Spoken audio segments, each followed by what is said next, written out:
सभी साथियों को मेरा नमस्कार। जैसा कि आप जानते हैं, मेरा नाम दिगंबर शर्मा। मैं नेचुरोपैथी का जिज्ञासु हूँ, आयुर्वेद का जिज्ञासु हूँ। तो उसी के वाजिब हम अपने सेंटर पे चिकित्सा करते हैं और वीओपीडी के द्वारा हम लोगों का चिकित्सा प्रदान करते हैं, सेवा प्रदान करते हैं। तो आज का विषय मेरा ये है ऑयल। इसको खाएं या ना खाएं, खाएं तो कौन सा तेल खाएं। और अगर ये तेल को लोग इतना बुरा भला कहते हैं, इसके पीछे की साजिश आप समझ लीजिए कि ये जो मेडिकल इंडस्ट्रीज हैं, जो बड़ी बड़ी इंडस्ट्रीज लोग लगाते हैं, एक मेडिकल का ही क्या नाम लें, जितने भी इंडस्ट्रियल लोग हैं उन सबका एक ही मोटिव है कि जो भी चीज़ हमारे पास अवेलेबल है, देश की मोस्ट पॉपुलर पॉपुलेशन के सामने जो भी चीज़ें अवेलेबल हैं, वो सब चीज़ें बेकार हैं, अनहाइजीनिक हैं, यूजलेस हैं, ऑर्थोडॉक्स हैं, पुराने किस्म की हैं। तो उनका मोटिव ये है कि जो चीज़ हम बना के बेच रहे हैं पैकेज में, वो चीज़ बेस्ट है और जो चीज़ आपके पास उपलब्ध है वो चीज़ वर्स्ट है। तो सबसे पहले तो इस बात को आप समझिए। उनका जो माल है वो आपको चिपकाएंगे, आपकी जो मोरल है उसको डाउन करेंगे, आपको इन्फीरियर क्वालिटी का बताएंगे, 50 कहानियां बताएंगे, आपको तरह तरह के एडवर्टाइजमेंट टेलीविजनों में चला के, न्यूज़पेपर्स में चला के अपने प्रोडक्ट को बड़े ब्रांड का बताएंगे और ब्रांडेड बताएंगे। तो इन सब चीज़ों से आपको बचना है। अनब्रांडेड चीज़ें, लोकल चीज़ें जो आपके रीजनल एरिया में बनती हों, रीजनल एरिया में मिलती हों, रीजनल एरिया में 100, 150, 200, 300 किलोमीटर के एरिया में पैदा होती हों, उन्हीं चीज़ों का आप कंजप्शन करेंगे। तो अब शुरू करते हैं टॉपिक अपना, ऑयल। ऑयल अगर इतना ही बुरा है तो फिर इसको खाते क्यों थे लोग। तो हमारे जो आयुर्वेदाचार्य थे उन पर लोगों ने सवाल उठाए हैं। तो वो वाजिब सवाल नहीं है, क्योंकि आजकल जितनी भी स्टडीज हुई हैं वो हुई हैं आपके रिफाइंड ऑयल को लेकर। डालडा और रिफाइंड, ये कोई तेल नहीं होता। इसको लेके जो स्टडीज होती है कि कोलेस्ट्रॉल बढ़ता है, उससे बढ़ता है तो बढ़ता रहे, हमको उससे कोई फर्क नहीं पड़ता। आज हमको वो तरीका बताएंगे, वो भ्रम आपके तेल के अकॉर्डिंग जो संबंध में है आपके दिमाग में, उनको निकालेंगे। सिर्फ 5-7 मिनट के अंदर आप धैर्य से इस वीडियो को देखना। तेल से लेकर जितने भी भ्रम आपके अंदर फैलाए गए हैं, जितने भी अंदर पैदा हो गए हैं, उन सबको मैं आपको इस 5 मिनट में निकालने वाला हूँ। क्या तेल से कोलेस्ट्रॉल बढ़ता है? ऐसा कोई रिसर्च अब तक नहीं हुआ कि जो शुद्ध तेल है हमारा, जो कोल्ड प्रेस चमक रहे मशीन से जो तेल निकलता है, उससे कोई बैड कोलेस्ट्रॉल बढ़ता है ऐसे या गुड कोलेस्ट्रॉल बढ़ता है, ऐसा कोई रिसर्च नहीं हुआ है। गुड कोलेस्ट्रॉल के बारे में जरूर एविडेंस है आयुर्वेद में, क्योंकि हमारी तो बहुत सी थेरेपीज ही तेल से चलती हैं। सर से लेके मतलब एडी तक, शरीर के रोम रोम में तेल का हर एक थेरेपी आपको मिल जाएगी। कितने प्रकार की थेरेपीज आपको मिल जाएंगी। जितनी भी गड़बड़ी होती है इस तेल के अंदर, जो तेल हम कंजप्शन में लेते हैं, कंज्यूम करते हैं, उस तेल में गर्म करने के कारण फॉर्मेलिटी जाती हैं, विकृति जाती हैं, उसका केमिकल कंपोजिशन खराब होता चला जाता है जितनी बार उसको आप गर्म करेंगे। तो कोई भी तेल आप यूज करेंगे तो उसको एक्सट्रीम गर्म करके नहीं करेंगे, गुनगुना करके करेंगे। बेरेबल कंडीशन में, जैसे हम मसाज में भी यूज करते हैं अपने थेरेपीज में, जानू पिच्चू करें, ग्रीवा पिच्चू जो भी करें, तो उसमें अगर हम यूज करते हैं आयुर्वेद के संदर्भ में, तो उसको गुनगुना मतलब एक बेरेबल कंडीशन, बस 40 डिग्री या ज़्यादा से ज़्यादा 42 डिग्री, जो एक ओल्डेस्ट पेशेंट होते हैं जिनकी स्किन थोड़ी ऐसी हो जाती है, तो हद से ज़्यादा बस 42 डिग्री से ज़्यादा नहीं। तो गर्म करने से डिफॉर्मेलिटीज आती है तेल के अंदर, ये बात आप समझ लीजिए। तेल को बार बार गर्म नहीं करेंगे। मैंने आपको ये बता दिया कि देश के 90% लोग जिस सामान को उपलब्ध करेंगे, ऊपर के 10% लोग जो हैं वो आपको नकारेंगे, क्योंकि सारी पैसा उन्हीं के हाथ में है, पावर उन्हीं के हाथ में है। वो आपके पास जो उपलब्ध है उसको घटिया बताएंगे और अपना जो सामान उनके पास फैक्ट्री में बन रहा है उसको बढ़िया बताएंगे। तो इस चीज से मनोदशा से आपको बचना है। तेल कोई सा भी आप ले लीजिएगा, केमिकल कंपोजिशन सभी तेल का लगभग एक जैसे है। जैसे मैं आपको बताऊं कि अगर हम आपका ब्लड निकालें, मेरा ब्लड निकालें, किसी जानवर का ब्लड निकालेंगे, तो रेड कलर का निकलेगा। WBC होंगी, RBC होंगी, प्लाज्मा होगा, माइक्रोन्यूट्रॉन्स होंगे, कुछ हीमोग्लोबिन जो भी कैरी करते हैं, वो एक लिक्विड होगा उसमें। और थोड़ा सा ब्लड ग्रुप आप चेक करते हैं उसका, उसके लिए केमिकल कंपोजिशन थोड़ा सा डिफरेंट होता है। जैसे आप पानी लेंगे, कहीं का मीठा होता है, कहीं का खारा होता है, किसी का गर्म होता है, कहीं का ठंडा होता है। तो ऐसे ही ये तेल का भी नेचर होता है। तो तेल के कंपोजिशन के बारे में मैंने आपको बताया। खराब क्या है तेल में? गर्म करने से तेल खराब हो जाता है, रिफाइंड करने से तेल खराब होता है। मल्टी मिलियन कंपनियां जो आपको तेल बेचती हैं, कोई दाढ़ी वाले हैं, कोई काले पीले कोट वाले हैं, कोई लंबी लंबी गाड़ी वाले हैं, उनका जो पैकेज करके वो तेल बेच रहे हैं, उस तेल से बचिए। क्योंकि हमारी जो सरकारें हैं, जो हमारा जो लॉ है वो इन लोगों को सपोर्ट करता है, क्योंकि 30% तक की मिलावट इनको अलाउ करी गई है। वो आप कोई एविडेंस गूगल पे जाके देख लें कि कितना पाम ऑयल और ताड़ का तेल जो ये अमेरिका यूएसए वगैरह से एक्सपोर्ट करते हैं उसको मिलाने की कितनी अनुमति है वो आप देख सकते हैं अदर सोर्सेज की।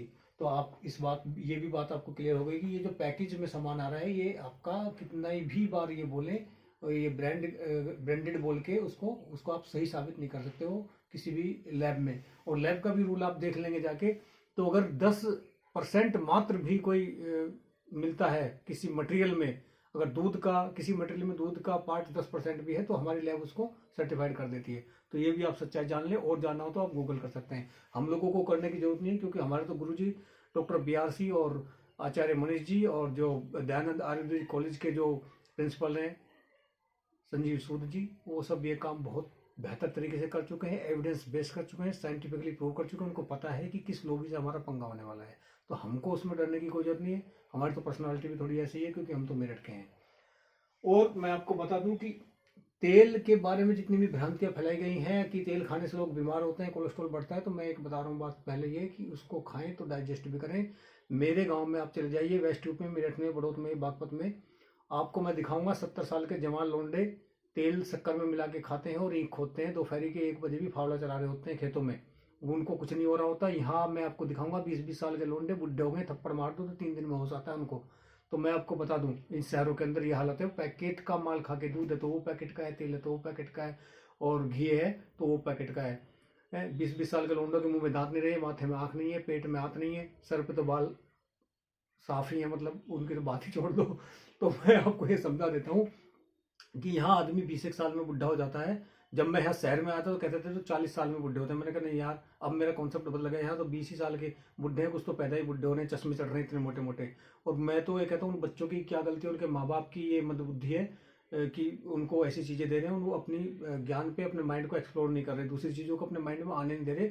मॉडर्निटी के नाम पे, आधुनिकता के नाम पे, साइंटिफिक होने के नाम पे, ब्रांडेड होने के नाम पे अपने दिमाग में 25 तरह के ढक्कन उन्होंने लगा रखे हैं। शायद एक आध ढक्कन मेरी इस वीडियो को देखने के बाद उनको खुल जाएगा। तो आप अपना खाना जितना शुद्ध करेंगे, जितना नेचुरल फॉर्म में उसको लेंगे, उतना ज़्यादा अच्छा रहेगा। हमारे यहाँ जो भी तेल आयुर्वेद में बताया गया था वो कोल्ड प्रेस कच्ची घानी का तेल था। कम से कम अब जो लो साइकिल वाला जो स्पेलर होता है, कम से कम उसका तो यूज करेंगे आप। और वो आप यूज करते हैं तो मैं बता रहा हूँ उसमें किसी तरह की मिलावट तो नहीं है कि 30% उसमें ताड़ का तेल मिला है जो विदेशों से आता है। वो अदर सोर्सेज बाकायदा इसमें लिखे होते हैं। एक बोतल तो मेरे पास रखी हुई है अभी यहाँ, मैं दिखा दूँ, उसमें अदर सोर्सेज लिखे हुए हैं। मैंने कहा अदर सोर्सेज बताओ क्या है, तो इसको छोड़िए। खैर, अब तेल मैंने आपको ये डाउट क्लियर कर दिए कि तेल आप खा सकते हैं, कोई दिक्कत नहीं होती है। इसका कोई रिसर्च नहीं है जो कोई सच्चा जो कच्ची घानी का तेल है उसको आप कितना भी कंज्यूम करेंगे, जितनी आप हजम कर सकते हैं। यही कंडीशन है कि 6-7 घंटे में आपका इतना लें कि वो डाइजेस्ट हो जाए और आपका फ्लश आउट हो जाए। उसको अगर आप कंपोजिशन उसका हो भी गया है तो उसका भी एक तरीका मैं आपको बाद में बताते चलूंगा। अभी मैं बता देता हूँ उसको खाना अगर इतना ही लाभदायक है तेल को, तो उसको खाएं कैसे। तेल को खाना है, 1 लाख रुपए की मैं बात आपको बताने जा रहा हूँ, इसका कोई मोल नहीं है, क्षमा करें। जितने भी रेस्टोरेंट और होटल में जाके आप ये उंगलियां चाटते रहते हो ना जाके, इसको मैं बता देता हूँ आपको कि आप अपनी रसोई में भी बना सकते हैं।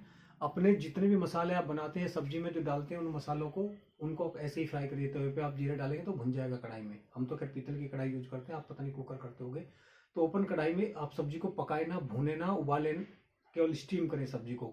मंद मंद धीमी धीमी आंच पे उसको स्टीम करेंगे, अपने मसाले को उसी पे रोस्ट करेंगे हल्के हल्के से। प्याज भी है तो उसको उतना भूनने की जरूरत नहीं कि उसको जला दिया तो फिर फायदा क्या, अगर प्याज लहसुन भी खा रहे हो तो उसको स्टीम करिएगा आप। प्याज टमाटर को, अपनी सब्जी को स्टीम करिएगा। अब जब लास्ट आपकी सब्जी स्टीम हो जाए तो आप उसमें गरम मसाला जब डालते हैं, धनिया जब हरा डालते हैं, उस स्टेज पे आप उसमें तेल भी डाल दें। घर में जितने मेंबर हैं, एक जो टीस्पून आपकी होती है 20-25 ml उसमें लगभग आता है, जितने मेंबर है उतनी स्पून उसको डाल दें और एक स्टीम दे दें। तो जो तेल के कच्चेपन की जो स्मेल है वो उसमें निकल जाएगी। तो ये तरीका हुआ आपका खाने का। उसकी जरूरत मैं बताता हूँ बॉडी में क्या होती है। जो आपका लुब्रिकेशन है बॉडी के जॉइंट्स के अंदर, वो तेल या घी के से ही आ सकता है, और कोई तरीका नहीं है इसको लुब्रिकेट करने का। हाँ, ये एक जरूर बात है आयुर्वेद के अंतर्गत जो हम भी मानते हैं और हमारे गुरुजी भी मानते हैं जिन्हें हम बड़ा अपने सर पे बिठा के रखते हैं और मानते हैं कि वास्तव में वो साइंटिफिक बातें हैं, साइंटिफिक। तो मैं बता दूं कि ये जो जंगली जानवर होते हैं, पशु पक्षी होते हैं, इनको बॉडियों में, जॉइंट्स में, ये आपके मन में सवाल आ रहा होगा कि ये आपको मिलता कहाँ से है, उनको कहाँ से चिकनाई मिल रही होती है, इतने ऊंचे बाज उठता रहता है बादलों के ऊपर, तो उसको कहाँ से चिकनाई मिल रही है। मैं आपको बता दूं कि जितनी भी हर्ब हम यूज करते हैं, जितनी भी हम खाते हैं खाना, उन सब में तेल कुछ ना कुछ होता ही। जैसे कि आजकल तो चावल का तेल भी मिलता है, राइस ब्रान ऑयल। आज से पहले इसकी कोई अवधारणा हमने सुनी नहीं थी कि राइस ब्रान ऑयल भी होता है। तो मैं कुछ दिन बाद आपको गेहूं का गेहूं का भी तेल मिलेगा।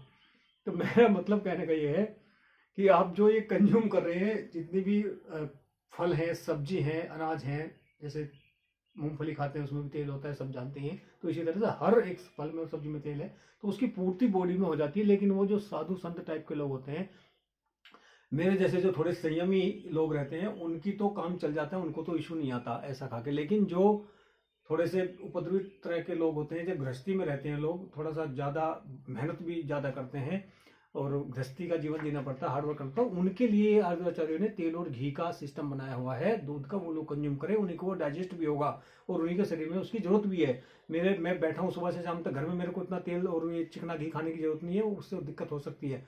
तो समझ लें अपनी दिनचर्या को, अपनी लाइफ स्टाइल को, उसके अकॉर्डिंग अपना खाना डिसाइड करें। ये नहीं है कि तेल को अच्छा बता दिए तो भर भर के तेल ही पी रहे हैं, excess of everything is bad, ये सब आप जानते ही हैं। तो अब तेल को खाना कैसे हो, मैंने बताया। सब्जी में आप जब बन जाए सब्जी आपकी, सब्जी को बॉइल्ड ना करें, उसको भुने ना, काली पीली ना करें, उसको वाष्प करें, हल्की स्टीम हल्की पे। तेल जितने घर में लोग हैं, अगर सारे यंग बच्चे भी होते हैं तो एक एक चम्मच के हिसाब से उसमें आप डाल देंगे। तो आप देखना एक स्टीम दे देंगे तो उसकी स्मेल निकल जाएगी और आप सब्जी को खाएंगे। तो जिस तरह से होटल में जाके आप चाटते हो ना ग्रेवी, आप कोई भी सब्जी बनाओ, मटर पनीर बनाओ, शाही पनीर बनाओ, जो भी बनाओ, आलू गोभी बनाओ, बंदा गोभी है, दम आलू बनाओ, कुछ भी, उसमें ऊपर से आप तेल डालो। ज़्यादा लग रहा है तो थोड़ा कम कर सकते हैं, आधा चम्मच के हिसाब से डाल सकते हैं, क्योंकि आपको यूज टू नहीं है। किसी भी रेस्टोरेंट में आप देखते हैं, अच्छे से अच्छे होटल में आप देखते हैं कि पूरे भगोने भर के 2-3 चमचे तेल ऊपर से डाल रहे होते हैं, तेल तेल दिख रहा होता है आपको, लेकिन उसी सब्जी को आप चाट चाट के खा रहे होते हो। तो आप अपने घर की सब्जी को भी ऐसे ही चाट चाट के खाओगे, अगर इस तरीके से बनाओगे। कभी कभी मैं ऐसी बातें बोलता हूँ, मुझे लगता है कि मैं वैद कम हूँ, सेफ ज़्यादा हूँ। तो मैंने आपको बताया कि तेल खाने के फायदे क्या हैं, कौन लोग कितना खा सकते हैं, ये मैंने इसमें बताया आपको वीडियो में। एक चीज़ मेरे दिमाग से भी, खैर बातें करते करते कुछ चीज़ दिमाग से स्लिप हो जाती हैं, तो वही मैं बातें कर रहा था आपको। तेल का मैंने बता ही दिया है। ये सब चीज़ें आपकी समझ में होप सो आई गई होंगी। अगर इस वीडियो से आपके कुछ भी डाउट्स निकलते हैं और कुछ भी अगर बचते हैं तो आप मुझे कमेंट करके फर्दर रिजोल्यूशन के लिए पूछ सकते हैं, डाउट बचते हैं तो। अगर आपको अच्छा लगता है, कुछ आपके क्लियर हुआ है, आपका कोई ढक्कन एक आध खुला है आपके दिमाग का, खाने पीने को लेकर, खाने पीने की चीज़ों को लेकर, अपनी सामग्री को कैसे सेलेक्ट करें, कैसे खाएं, कौन लोग खाएं, कितना खाएं, कुछ भी अगर एक आध पर्दा आपका हटा है तो आप अप्रिशिएट के लिए लाइक कर सकते हैं। जो लगता है आपको कि ये वीडियो यूजफुल है आपके कुछ दोस्तों के लिए, लोगों के लिए, आप शेयर कर सकते हैं, चैनल को सब्सक्राइब कर सकते हैं। आप सब लोगों का इतने धैर्यपूर्ण तरीके से आपने मेरा ये वीडियो देखा। मैं कोई वीडियो एडिटर नहीं हूँ, ये नॉन स्टॉप वीडियो है, मेरे पास कोई एडिटर वगैरह होता नहीं, ना मुझे इसमें कुछ कट कॉपी करना आता है। तो इतने धैर्यपूर्ण तरीके से आप मेरे जैसे लोगों का अनकट वीडियो, एवरेज जो लोग होते हैं, जो मास्टरी नहीं है हमारी वीडियो हैंडलिंग में और इसमें कंटेंट में, तो उन लोगों का वीडियो भी आप देख लेते हैं अपनी जिज्ञासा अनुसार। तो आपका तहे दिल से, हृदय की गहराई से स्वागत है। बहुत बहुत धन्यवाद साथियों। जय हिंद, जय भारत, जय आयुर्वेदा।